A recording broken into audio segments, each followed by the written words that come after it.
Hello everyone, a very good evening. I welcome all of you once again to my YouTube channel. So I hope you all are doing well. So friends, today we are going to talk about the India's foreign policy. Friends, for this particular lecturate, for this particular video, I have taken the reference of the S Jayshankar, the India's External Affairs Minister's speech at Ramnath Goenka University in 2019 October. So friends, basically he had given a speech in which he talked about the India's foreign policy since independence. So basically I have summarized his speech here in this video. So this video is very important for any kind of exam, UPSC exam, and it can be given and asked in the interview as well as a GT topic or the lecturate topic. So let's begin.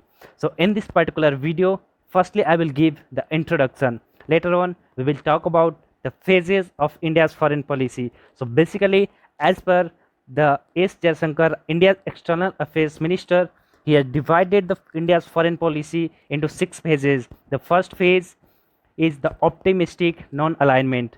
The era starts from 1947 up to 1962, and the second phase is also called as the decade of realism and recovery, the era between the 1962 to 1971. And the third phase, according to him, is the Indian regional assertion. The era belongs between 1971 to 1991, and the third fourth between 1991 to 1998 is called the safeguarding Indian economy, and the fifth one, the 1998 to 2013, India a balancing power, and the last, the sixth phase, 2013 to until now, is called the India's energetic engagement. And at the end I will conclude by giving a way forward for India. So let's begin.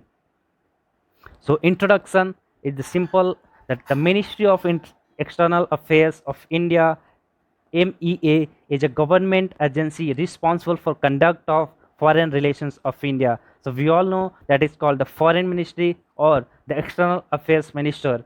This government agency is responsible for the all kind of foreign relations of India, and apart from this we all know that India is the third largest military expenditure. India expenditure to military is the third largest in the world. The first is obviously United States of America, then China, and followed by India. And India maintains the largest armed force in the world. India armed force is more than 14 lakh. Recently the China had cut down its arm size. That's why China is not the first. Now China is the second and the fifth largest economy by nominal rates. Friends, economy or the GDP, they are measured in two criteria. First, the nominal term and the purchasing power parity term. So India is the fifth largest economy by nominal rates and the third largest economy in terms of purchasing power parity. Fourth most powerful military, and India is a nuclear power and India is a potential superpower. So now we will talk about the phases of Indian foreign policy according to the S Jayshankar, India's External Affairs Minister. So according to him, the first phase of India's foreign policy is the optimistic non-alignment policy. Its era begins from 1947 to 1962. So friends, we all know that India got independence from Britain in 1947, and since then India had faced several issues in terms of economy. So India firstly tried to recover and build its economy and tried to maintain the integrity of the nation, because in India several states such as Hyderabad, Junagadh, and Jammu and Kashmir, they wanted to become a separate country out of India, but the national integrity and the Indian economy was the big challenge for Indian government. So India, however, maintained a non-alignment policy as the heading, the optimistic non-alignment. Optimistic means India was very optimistic about maintaining its economy and national integrity, and the non-alignment, that at that particular time in 1945 after the World War II, the world was divided into two poles. The first one, the capitalist class, that was led by USA, and the second pole was USSR, that was led by Russia, or you can call the USSR. The communist versus capitalist. The world was a bipolar and the Cold War between USA and USSR going on. But India chose to non-align. India neither went near to the USA nor to the USSR. India was the founding member of NAM. The non-aligned movement is also known as NAM. So it was found in 1961, and the Jawaharlal Nehru was the founding member of this agreement.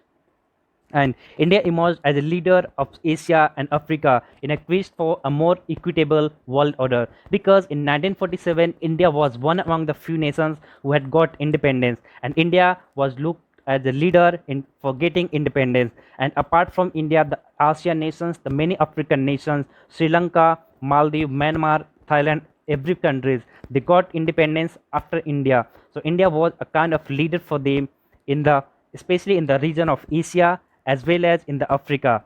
And but this era ended with a very setback for India, because the 1962 Indo-China War, which had break down the west of India. In this era, India was just focused on economic development and not military. So India was not focusing on military development, and that's why India image and India lost the war with China in 1962, and this gave a major setback to Indian foreign policy, and the India was regarded as a failed nation in front of other countries. India was not a good leader as that particular time period of time. And coming to the second phase, the decade of realism and recovery. Friends, in 1962 India had a great loss, and now India will realize its mistakes, and India will try to recover its nation economy as well as the military. So after the war of 1962, India made pragmatic choices on security and political challenges.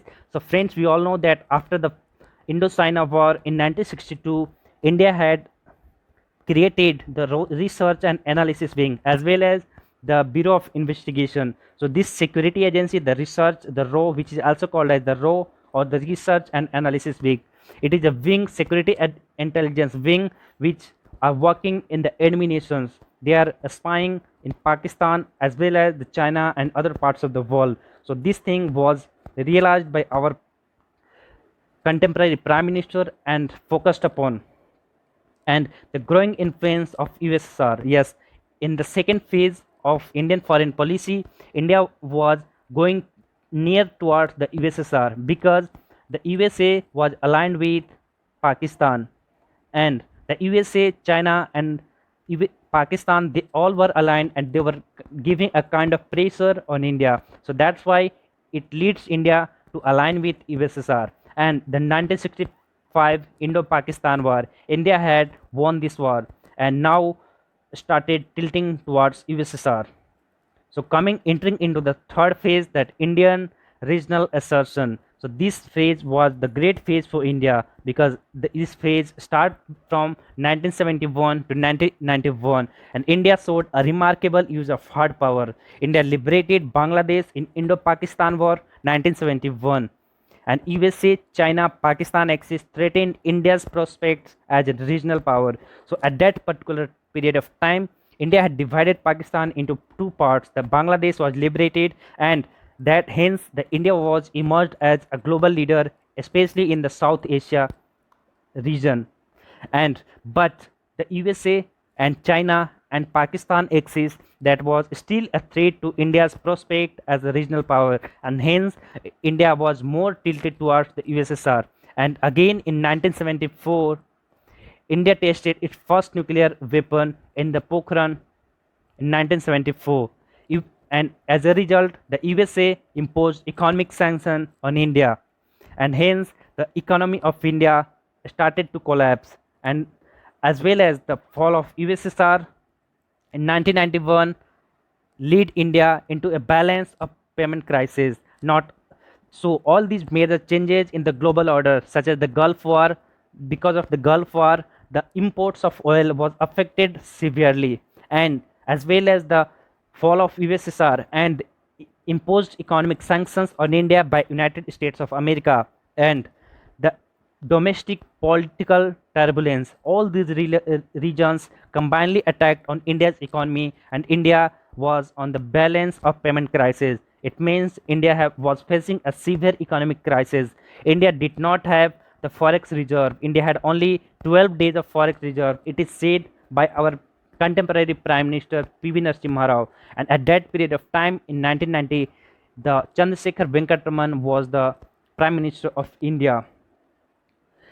S. Chandrasekhar, sorry, not Chandrasekhar Venkatraman, it was S. Chandrasekhar. And later on in 1991, the realist Prime Minister P.V. Narasimha Rao came into power. So we will here look the fourth phase, the safeguarding Indian economy, 1991 to 1998. The LPG reforms in India was brought by P.V. Narasimha Rao with the help of Dr. Manmohan Singh, and India opened its diplomatic relations and maintained the diplomatic relation with several countries such as Israel, ASEAN nations, Kazakhstan, Central Asian nations. And in 1998, India tested the second nuclear test in Pokhran, and again India was imposed the economic sanctions by USA and UK and other European powers.